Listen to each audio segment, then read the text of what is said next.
रात के 12 बज रहे थे, लेकिन 21 साल के हरीश की आंखों से नींद कोसों दूर थी।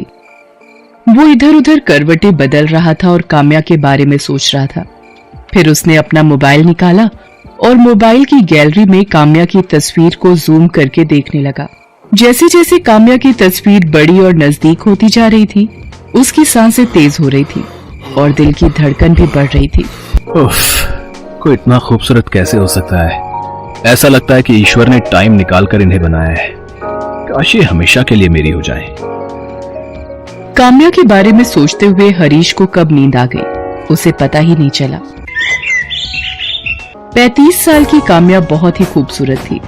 उसका गोरा रंग, घुंघराले काले बाल और बड़ी बड़ी आंखें, जो भी उसे देखता देखता ही रह जाता। माँ, मैं कॉलेज जा रही हूँ।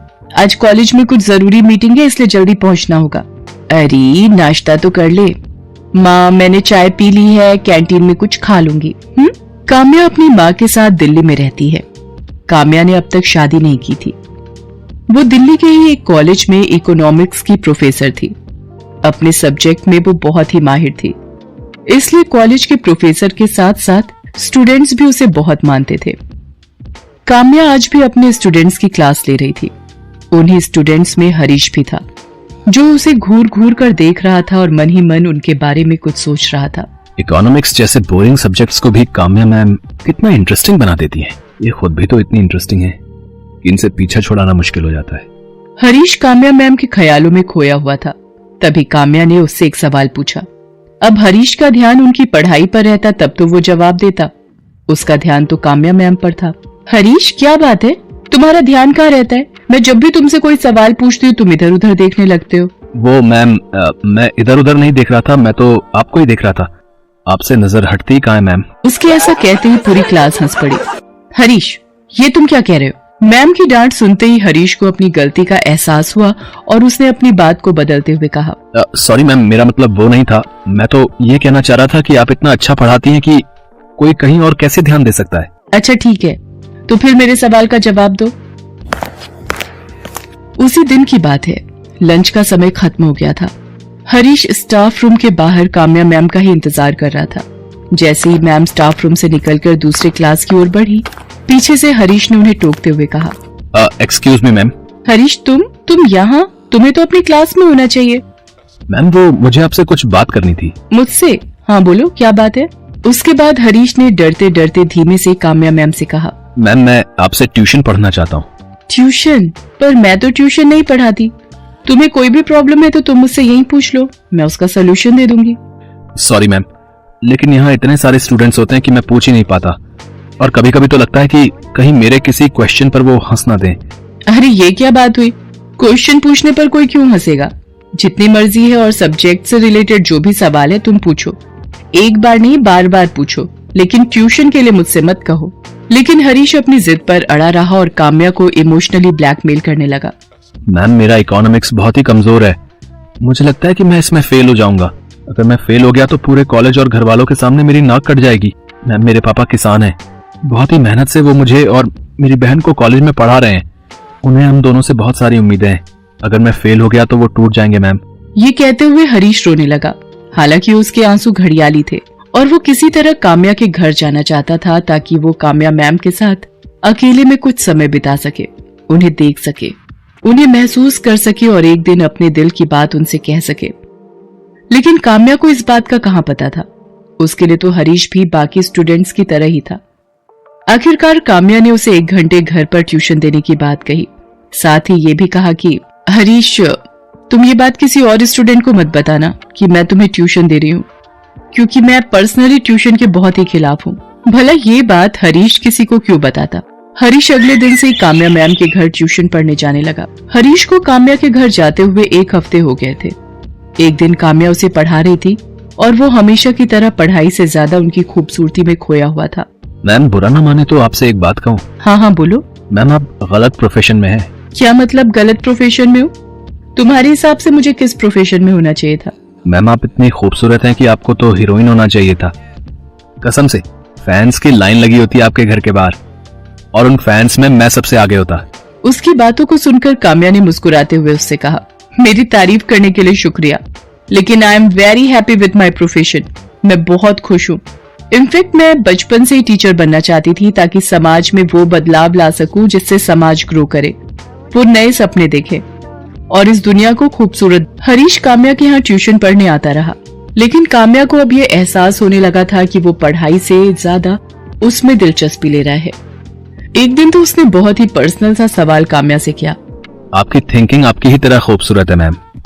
मैम आप इतनी खूबसूरत हैं तो फिर आपने अब तक शादी क्यों नहीं की? क्या आप किसी से लव करती हैं? उस दिन काम्या ने हरीश को टोक दिया और कहा, देखो हरीश, तुम यहाँ जिस काम के लिए आते हो वही करो, मेरी पर्सनल लाइफ में इंटरफेयर मत करो और ना ही पर्सनल बातें करो। मैं देख रही हूँ कि तुम पढ़ाई से ज्यादा मेरी निजी जिंदगी में इंटरेस्ट लेते हो। मेरा फेवरेट कलर क्या है, मेरा फेवरेट खाना क्या है, मैं शादी कब करूंगी नहीं करूंगी, इन सब बातों में मत उलझो। और अगर आइंदा तुमने इस तरह की बातें की तो तुम्हें यहाँ आने की कोई जरूरत नहीं है। आई एम सॉरी मैम, मैंने आपको हर्ट किया, मेरा ऐसा कोई मतलब नहीं था। उस दिन हरीश घर जाकर काम्या के बारे में ही सोचता रहा। आज मैंने काम्या मैम का दिल दुखा दिया। मुझे ऐसा नहीं करना चाहिए था। आखिर मैं प्यार करता हूँ उनसे, और कोई भी प्यार करने वाला अपनी प्रेमिका को हर्ट तो नहीं करता। हरीश को यह सब सोचकर नींद नहीं आ रही थी। उसने उसी समय काम्या से माफी मांगने का सोचा। उसने अपने घर के गमले से एक गुलाब का फूल तोड़ा और रात के 10:30 बजे काम्या के घर की ओर चल पड़ा। आज मैं काम्या मैम से माफी तो मांगूंगा ही, साथ ही उनसे अपने दिल की बात भी कह दूंगा। आखिर एक ना एक दिन तो उनको बोलना ही पड़ेगा ना। बिना बोले तो उन्हें मेरे दिल की फीलिंग्स कैसे पता लगेंगी। काम्या के घर पहुंचते पहुंचते रात के 11:30 बज गए थे। हर ओर सन्नाटा छा गया था। काम्या के घर का दरवाजा भी बंद था। मैम के घर का दरवाजा तो बंद है, लेकिन मैं उनसे माफी मांगे बिना और दिल की बातें कहे बिना नहीं जाऊंगा। उसके बाद हरीश पाइप के सहारे काम्या मैम की बालकनी में पहुंचा, फिर घर के अंदर चला गया। काम्या उस समय सो रही थी। हरीश मैम को देखने लगा। मैम सोए हुए में भी कितनी खूबसूरत लग रही हैं। ऐसा लग रहा है कि मैं इन्हें गले लगा लूं। हरीश मैम की तरफ बढ़ने लगा। तभी हरीश के मोबाइल की रिंग बजी। जब तक वो अपने फोन को साइलेंट मोड में करता, रिंग की आवाज से काम्या की नींद खुल गई। उसने अपने सामने हरीश को देखा तो वो बहुत डर गई। हरीश, तुम यहाँ और इस वक्त? तुम अंदर कैसे आए? मैम मैं आपसे माफी मांगने आया हूँ। माफी किस बात की? मैम मैं आपसे पर्सनल सवाल अब कभी नहीं करूंगा। ये कहने के लिए तुम इतनी रात को और इस तरह मेरे घर आए हो? ये कहकर हरीश ने गुलाब का फूल काम्या की ओर बढ़ाते हुए कहा, आई लव यू मैम। मैं आपसे बहुत प्यार करता हूँ। मैं आपके बिना नहीं रह सकता। मुझे हर पल, हर सेकंड, हर जगह आप दिखाई देती है ma'am. I really love you ma'am. ये सब क्या बकवास है हरीश? तुम होश में तो हो? तुम्हें पता है तुम क्या कह रहे हो? ये कहकर हरीश काम्या की ओर एक बार फिर से बढ़ा। Stop, I said stop. जहाँ खड़े हो वहीं खड़े रहो, नहीं तो अभी मैं पुलिस को बुलाऊंगी और तुम्हें जेल भिजवा दूंगी। एक ही सेकंड में सारी आशिकी बाहर आ जाएगी। ये आप क्या कह रही हैं मैम? किसी को प्यार करना कोई गुनाह तो नहीं है। देखिए, पुलिस को मत बुलाइए। मेरे प्रेम प्रस्ताव को स्वीकार कर लीजिए। वैसे मैं जानता हूँ कि आप भी मुझे चाहती हैं, बस कहने से डरती हैं। अगर मुझे नहीं चाहती तो फिर ट्यूशन के लिए क्यों अलाउ किया मुझे?